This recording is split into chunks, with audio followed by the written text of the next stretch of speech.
During a battle in 1864, the American Civil War, many soldiers had lost their lives. Captain Lee Briggs and a group of soldiers were taking shelter underground while facing constant explosions. Briggs approached his superior, who informed him of an important mission. The superior mentioned that they were pinned down by enough enemy forces to make their situation dire. He then revealed that an extraordinary object had been discovered east of the Colorado Basin. The superior explained that neither he nor his men would be able to see the object themselves. He chose Briggs, as the only surviving member of the 22nd Connecticut, to witness it in their place. He instructed Briggs to document his journey along the way. The soldiers emerged from their hiding spot and launched a counterattack on the enemy forces that had been bombarding them. Fast forward to 2039, United States astronaut Captain Lee Miller later embarked on his mission into space. He communicated with the team monitoring him from Earth, exchanging updates on his well-being. The team reported that they had been tracking his vital signs and were pleased with the results. They asked how he was settling in, and Miller mentioned that everything on the space station was in good condition, except for the RS-7 pump, which was operating at half pressure. The team assured him it would be added to the repair list. When Miller tried to access a data package, it failed to open. He asked the team if they wanted to resend it, but instead, they suggested he try the audio file. As he listened, a recording played, revealing the voice of someone expressing gratitude for being one of the first to return to space after almost 20 years. The speaker admitted to feeling nervous, but honored. The transmission ended with the Earth team wrapping up communication for the night, promising to send the visuals and wishing each other a good night. Captain Lee Miller continued his routine aboard the ship. One day, Mission Control asked for his orbital bearing numbers to test if the ISS could stay in orbit without remote positioning.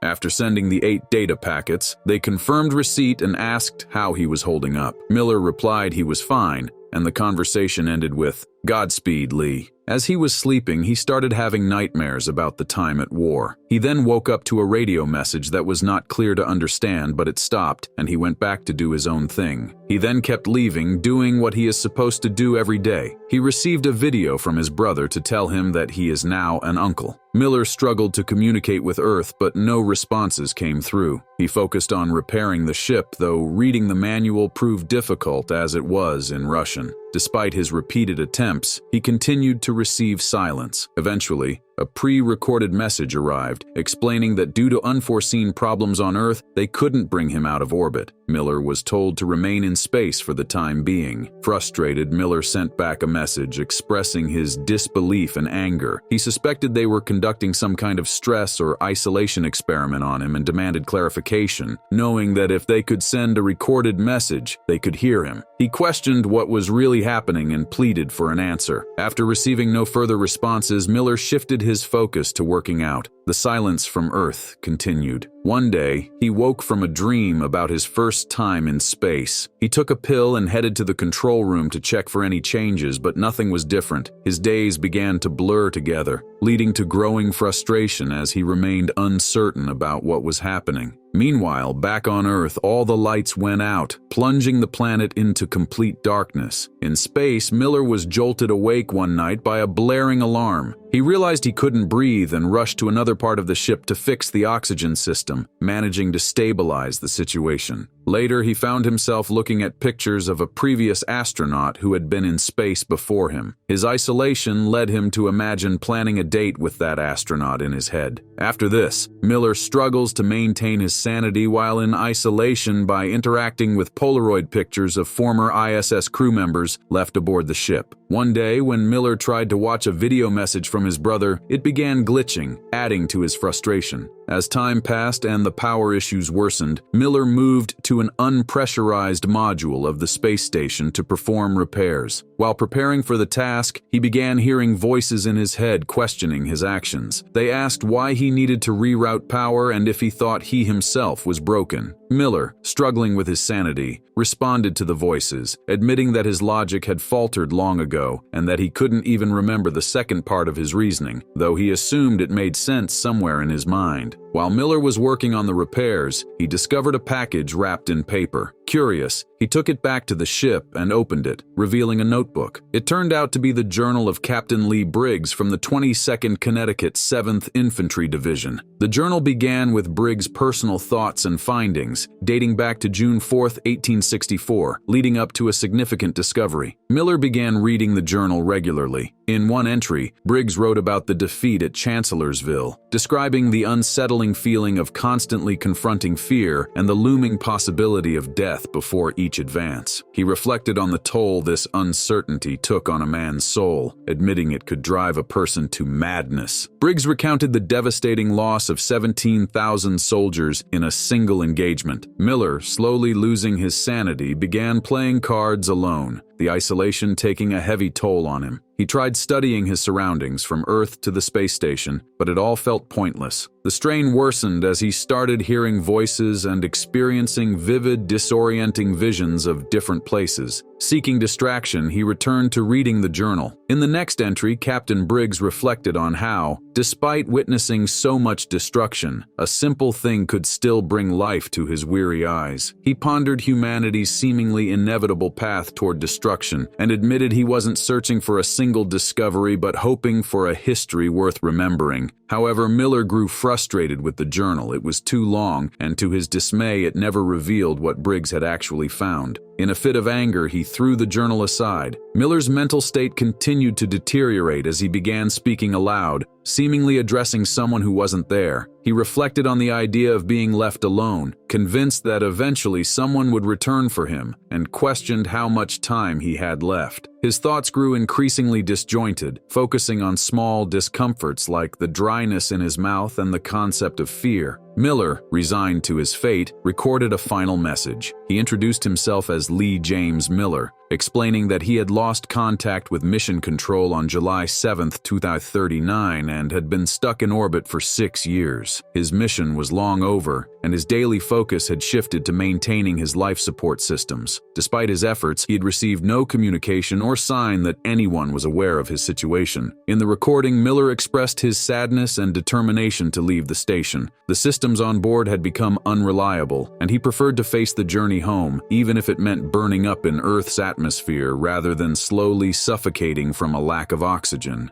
He reflected on the mysteries surrounding his abandonment and expressed his wish to rest on Earth rather than remain alone in space. With a farewell of goodwill to whomever received the message, he signed off as Captain Lee James Miller on July 7, 2045. Miller then donned his spacesuit and prepared for a spacewalk, deciding that detaching his tether and drifting toward Earth, burning up on re-entry, would be a preferable end. However, as he floated outside, he realized that he couldn't follow through with his plan to end his life, unable to take the final step. Back at the station, much later now, his beard has grown and his appearance has changed, and he is extensively tattooed. He then seems to be contacted from outside the ISS and to receive instructions to dock and transfer over. He does so, and he arrived in a giant uninhabited structure of distinctly human making.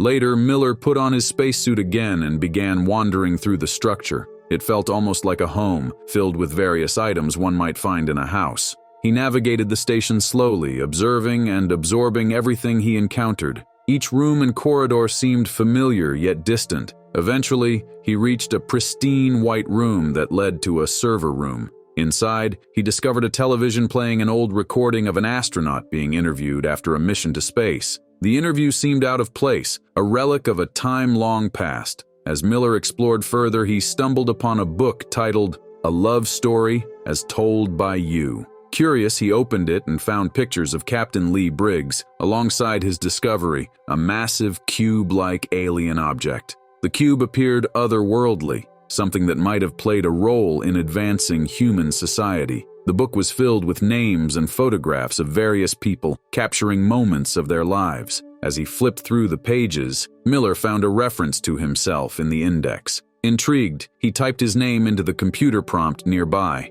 Immediately, a sequence began, and a series of interviews flashed across the screen. The interviews were of various individuals, seemingly connected by their shared experiences in space or with the discovery Briggs had made. Suddenly, Miller found himself no longer in the server room, but in a generic hotel room. The surroundings were plain and sterile, yet unsettling in their simplicity. A disembodied voice filled the room, addressing him directly. It began by asking how he was doing, then explained that this projection was the only way they could reach him. The voice went on to share disturbing news. Miller was the last human alive, and everything was gone. The voice acknowledged the weight of this information, understanding how deeply isolating it must feel. The concept of connection, the voice said, was the most cherished thing any being could have.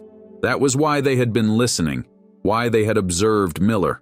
The voice revealed that the place Miller found himself in was like a scrapbook, a collection of memories and mementos, a tribute to mankind's brief existence. It was as if the remnants of humanity had been gathered and preserved. The voice expressed relief at finding Miller and hinted that they were looking forward to meeting him.